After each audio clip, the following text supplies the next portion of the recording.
Babysitter's Club, The Truth About Stacey, Book 2. So let's get started. Chapter 12.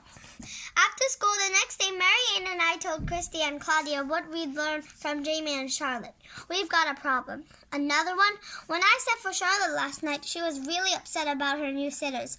Oh, Jamie was upset about his, too, but it might end up working in our favor. What? How? Well, I told Jamie to tell his mother he was unhappy. We can't say anything to the parents, but the kids we sit for can. That's true. Maybe from now on, we should encourage the kids to speak up. They have the right.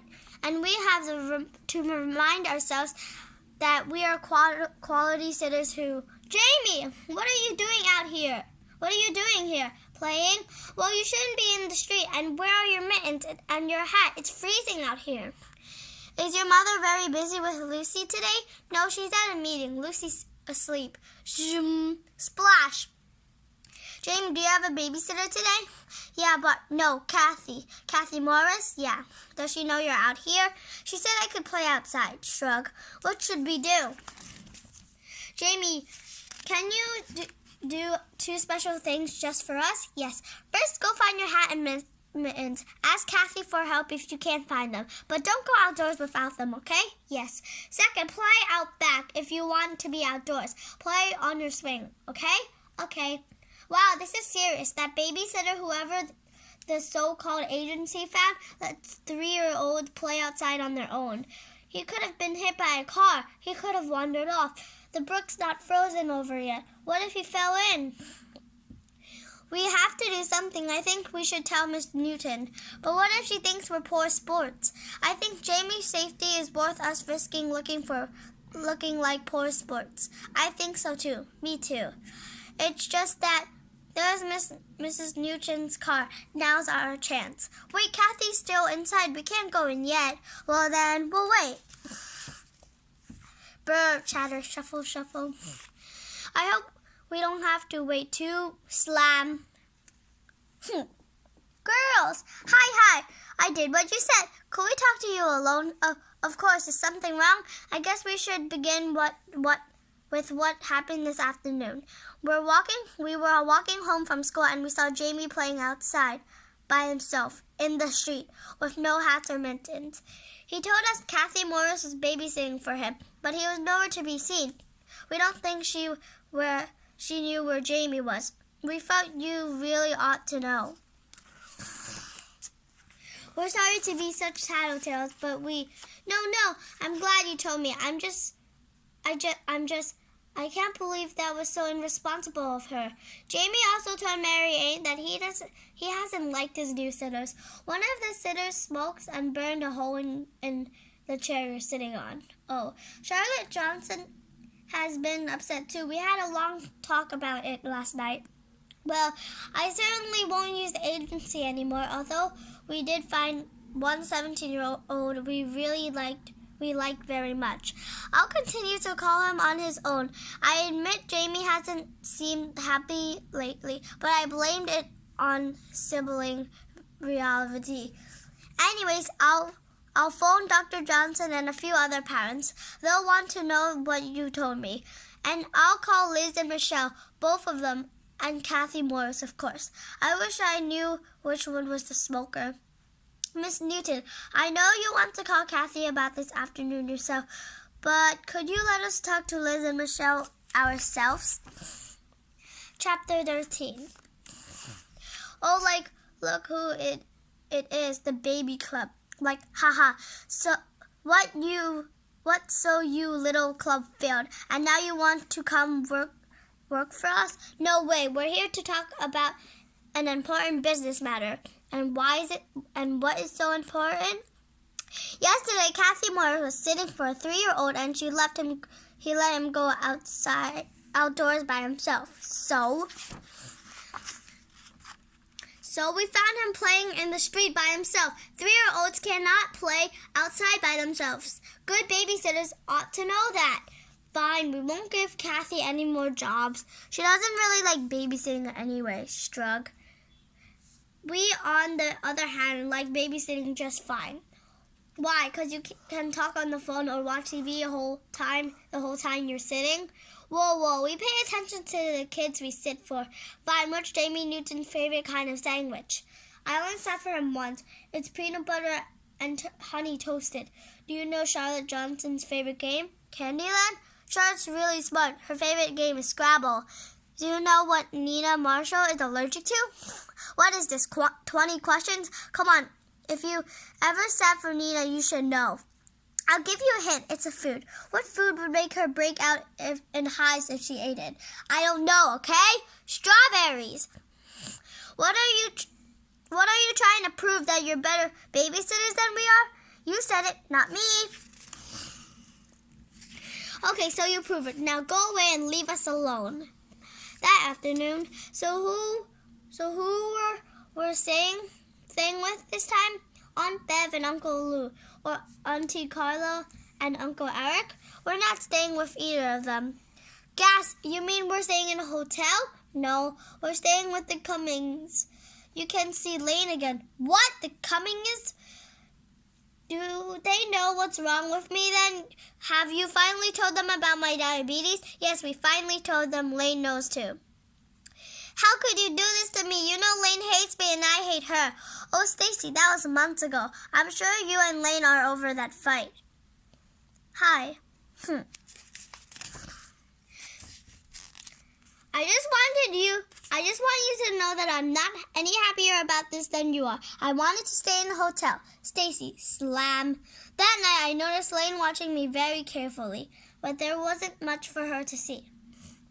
I don't know what she was expecting. Nobody gave me any special attention, food, or favors.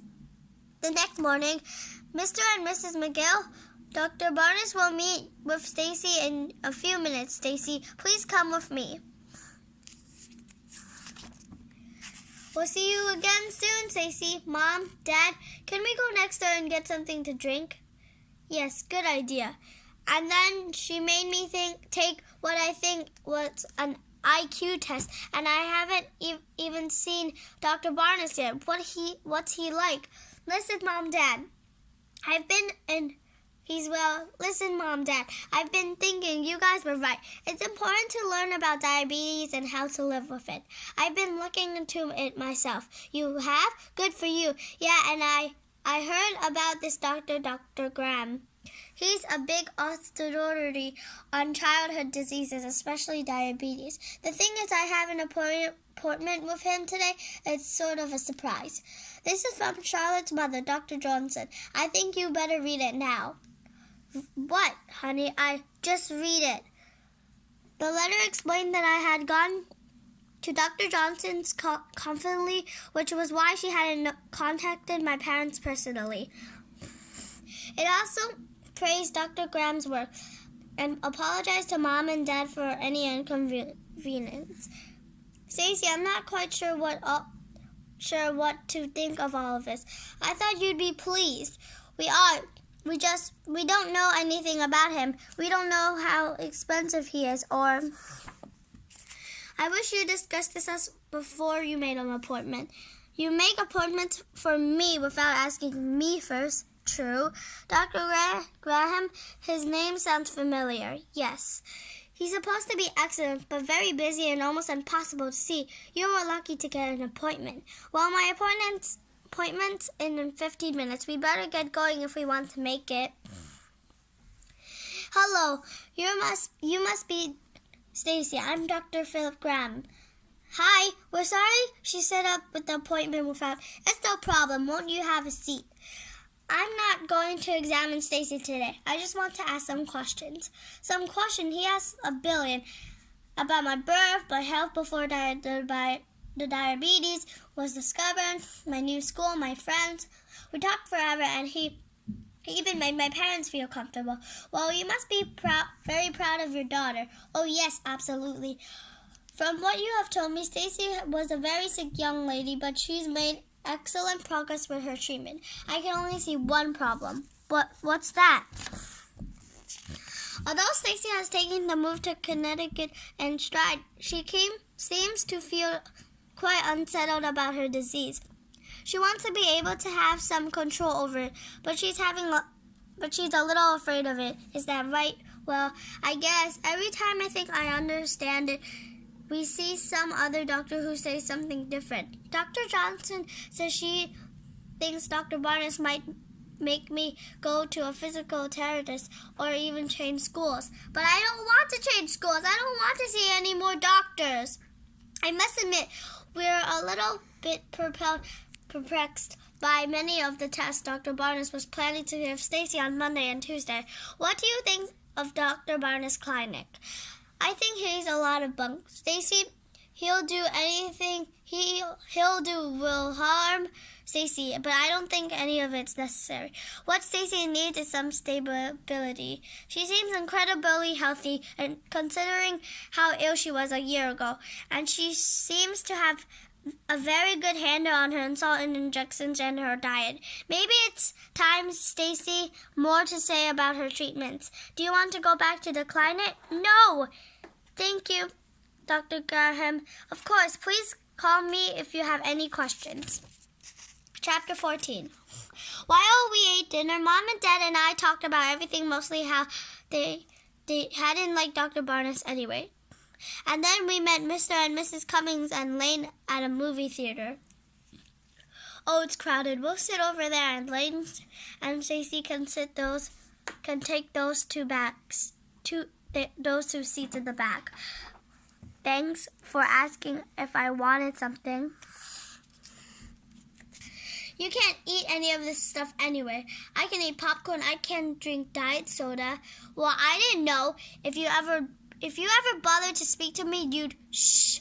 Why don't you talk to me either? You never even told me the truth about your sickness. Why would I want to tell someone who's turned all my friends against? Shh. Excuse me, Lane. I'd like to get myself a snack.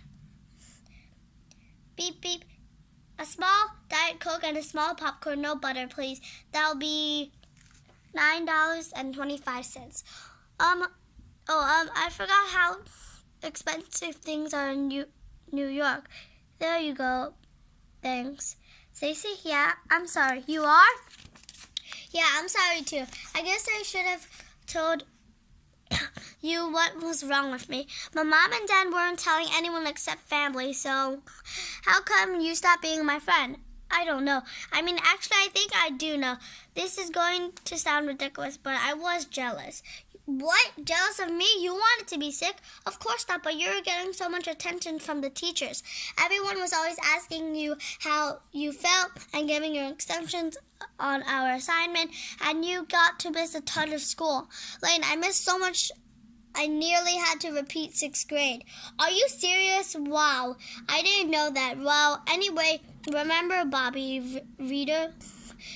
He thought you were contagious, and for some reason I believed him. Since I was your best friend, I was positive I was going to get it, whatever it was.